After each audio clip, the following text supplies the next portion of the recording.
India dependable করা হয়েছে। আমাদের আমার আখ দিয়ে চিনি হয়, আমাদের নিজস্ব চিনি শিল্প ধ্বংস করে ফেলেছে। চামড়া শিল্প, যেটা নিয়ে আপনারা গর্ব করতেন, মাদ্রাসাগুলোর আয়ের একটা বড় উৎস ছিল কোরবানির চামড়া, সেই চামড়া নিয়ে তেলের স্মৃতি প্রত্যেক রমজানে দেখেছেন, চামড়া এখন সেটাও আমাদের নাগালে নেই। সবশেষ শার্ট প্যান্ট বেচা অর্থনীতি, অর্থনীতির ভাষা বলে শার্ট প্যান্ট বেচা অর্থনীতি দিয়ে একটা দেশের অর্থনীতি টেকসই হয় না।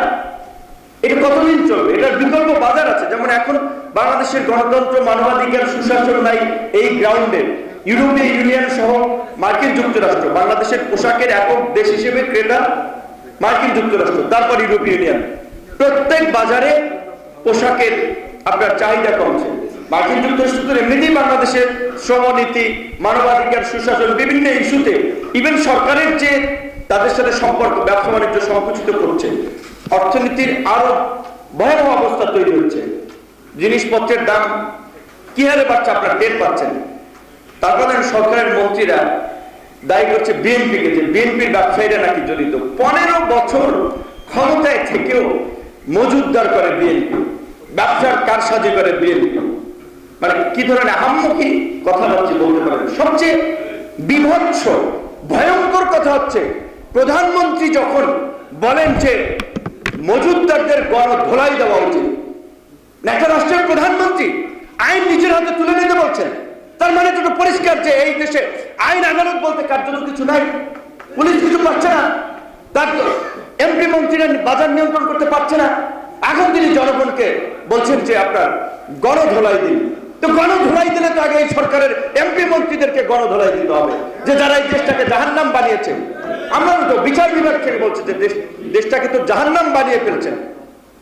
আজকে পাঠ্যপুস্তকের কথা বলেছেন, আমাদের দেশে ছাপাখানা নাই, বই ছাপাতে হয় আমাদের ইন্ডিয়া থেকে, কারণ কন্ট্রাক্টরি দেওয়া হয়েছে ইন্ডিয়ান লোককে, সে ছাপাইবে কলকাতায় নিয়ে। আর হাই কমিশন থেকে রেকমেন্ডেশন, এইখানে ব্রিজ নির্মাণ হবে, ইন্ডিয়ান ঠিকাদার পাবে, রেল লাইন নির্মাণ হবে, ইন্ডিয়ান ঠিকাদার পাবে, সবকিছু ইন্ডিয়ান ঠিকাদাররা পাবে। ভারতে হাই কমিশন থেকে ঠিক করে দেওয়া হয় কোন কাজ কে পাবে। এইভাবে আজকে দেশের একটা অবস্থা চলছে। আজকে আরো একটা আমাদের এই জাতীয় জীবনের সবচেয়ে বিপর্যয়ের দিন, সেটি হচ্ছে বিডিআর পিলখানায় এই কথিত বিডিআর বিদ্রোহের নামে সেনা অফিসার হত্যার একটা পরিকল্পিত ষড়যন্ত্র, এবং এই হত্যাকাণ্ডের মধ্য দিয়ে বাংলাদেশকে ব্যর্থ এবং পঙ্গু রাষ্ট্র করার জন্য ভারতীয় চক্রান্ত সেদিন আনুষ্ঠানিকভাবে শুরু হয়েছিল এই সরকার ক্ষমতা আসার পরে।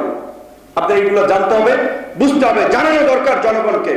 আগে বিডিআর আর্মির পলিসি ছিল, সীমান্তে যদি একজন বাংলাদেশি লাশ পড়ে, ভারতে একজন বিএসএফ, একজন জেনারেল, 2 জন লাশ পড়বে। এটা বিডিআরদের মৌখিক নির্দেশনা ছিল।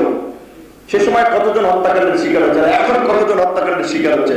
সেই কারণেই সেই বিডিআরদেরকে সাইজ করার জন্য, সামরিক বাহিনীকে সাইজ করার জন্য এই কথিত বিডিআর বিদ্রোহের হত্যাকাণ্ডের নামে এই নাটক সাজানো হয়েছিল। এখন পর্যন্ত সেই ঘটনার একটা নিরপেক্ষ তদন্ত হয়েছে। সেই ঘটনার একমাত্র ব্যক্তি ব্রিগেডিয়ার হাসান নাসির তদন্ত কমিশনের সদস্য, তিনি সেই তদন্তের উপরে নোট অফ ডিসেন্ট দিয়েছেন। এই বাংলাদেশে আপনাদেরকে যদি আমরা বেঁচে থাকি, আমরা তো অবশ্যই করব, কার মৌত আগে পরে আমরা তো জানি না। যারাই বেঁচে থাকেন, হাসান নাসির যদি বেঁচে থাকেন, আরো অনেকে আছেন, এই তদন্ত প্রতিবেদন কি হয়েছে ডিটেলস আর্মির উঁচু লেভেল থেকে নিচের লেভেলের সব কর্মকর্তা কর্মচারীদের কাছে এই তদন্ত রিপোর্টগুলো আছে। বিচার করতে হবে। বাংলাদেশের সার্বভৌমত্বকে আঘাত করার এটি ছিল একটি বড় ঘটনা। এখন পর্যন্ত সেই ঘটনার বিচার হয় নাই।